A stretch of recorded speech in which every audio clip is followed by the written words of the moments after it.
America. One of the most important tasks for Muslim apologists here in the West is the desexualization of Islam. Islam allows sex with prepubescent girls, sex with up to 4 wives, sex with slave girls, sex with war captives. There was even a time when Islam allowed prostitution. It was called mutta. Sunnis believe that Muhammad eventually condemned the practice. Shias still believe mutta is okay. Muhammad had sex with at least 9 wives on the same day. Yes, Muhammad was allowed to break the 4-wife rule. After all, he was the one who was receiving the revelations. Nothing suspicious there. Muhammad had sex with his wife Aisha when she was 9 years old. He had sex with his female captives and his slave girls. And Muhammad, according to Surah 33:21 of the Quran, is the example that all Muslims are supposed to imitate. Islam proclaims that Muslim men who enter paradise will be given at least 72 virgins. We hear a lot about the number 72, but according to the Hadith, 72 virgins is the minimum. A really good Muslim will receive far more women in paradise.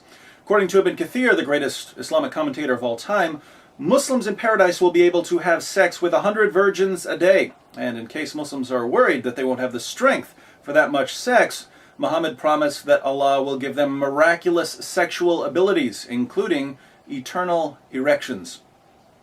Now in the West, Muslims want to portray Islam as the pure, holy, uncorrupted worship of Allah. Islam's about modesty and self-control and decency. But when we open the Muslim sources and find a far greater emphasis on sex than we find in America or in any of the cultures Muslims routinely condemn, we start getting suspicious. We start asking questions. And when people start questioning and criticizing Islam, what do? You reinterpret your scriptures to make your religion more palatable to your audience. And this is the standard practice for many Muslims in the West. What's disturbing is that some of the top American television networks are now totally on board with the project. They're actually helping Muslims water down Muhammad's teachings in order to make Islam more attractive to Westerners. ABC News, you'll remember, went so far as to promote the radical group Revolution Muslim as America's first line of defense against radicalism. ABC has dedicated some of their best reporters to the task of painting a rosy picture of Islam. So, ABC, let's focus on just one of the questions you answered for us in your 2020 special. What about all those virgins in paradise?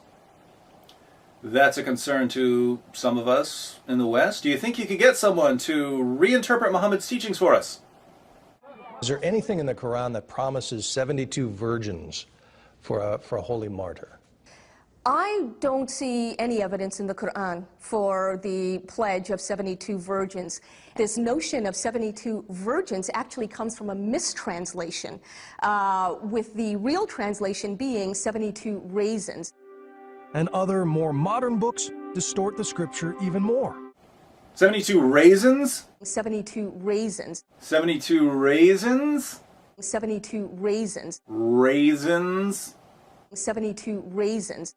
These things? 72 raisins. Why not just go to the grocery store? 72 raisins.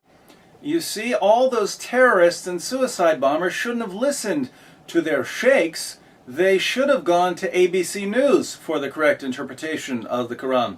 Then they would have realized that Islam only promises raisins, not virgins, in paradise. And let's face it, who's going to blow himself up for a box of raisins?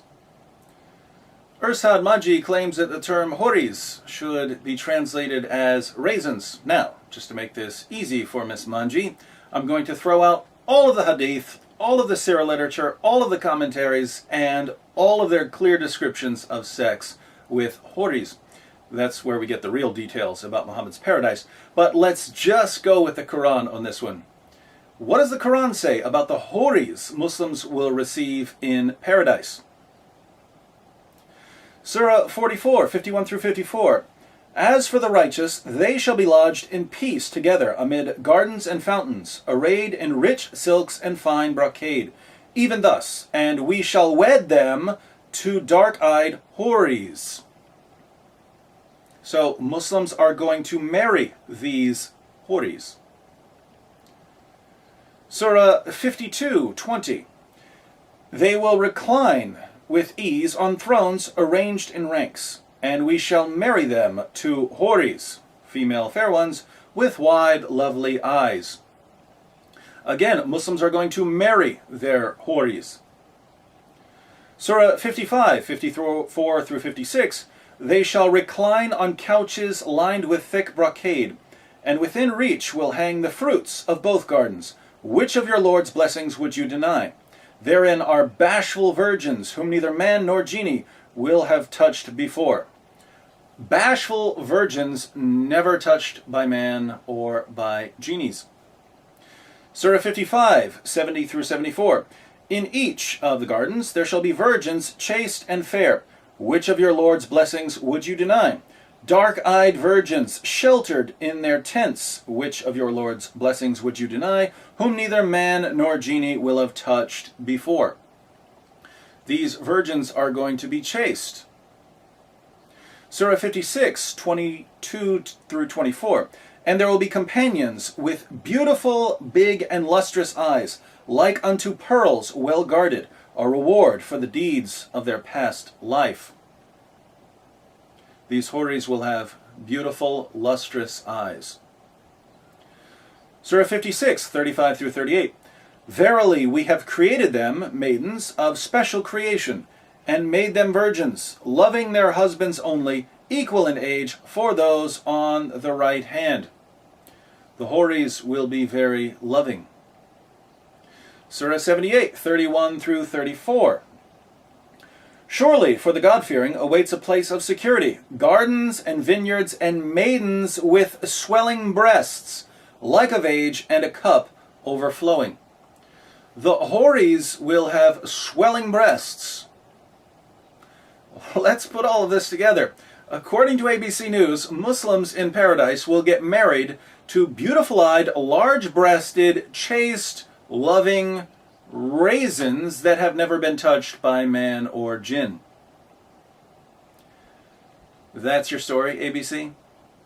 If I were a Muslim, I think I would actually be upset at this distortion. Go ahead and try to insert the word raisins into some of the verses we looked at. And we shall marry them to Raisins with wide, lovely eyes. Surely, for the God-fearing awaits a place of security, gardens and vineyards and raisins with swelling breasts. Is ABC News accusing Muslims of being attracted to raisins? Oh, the Islamophobia. Being attracted to raisins would be much, much weirder than being attracted to virgins. It's grapophilia. Do you like dried fruit? Convert to Islam. You'll get to marry some large-breasted raisins. ABC did this over and over again in their special about Islam. They would raise a question, an important question, like, why is there such an emphasis in Islam on deflowering virgins in paradise? And then they'd give an answer that can't possibly be correct. All you have to do is open up the Quran and you'll see that the Quran can't possibly be referring to raisins. And then after misleading millions of Americans, ABC would move on to the next topic. When did it become the job of American television networks to deceive Americans, to water down the facts, and to help propagate Islam? I don't know. But the sooner people realize what's going on, the sooner we can start demanding accurate answers to our questions. Stay tuned, America. We've got a lot more to cover.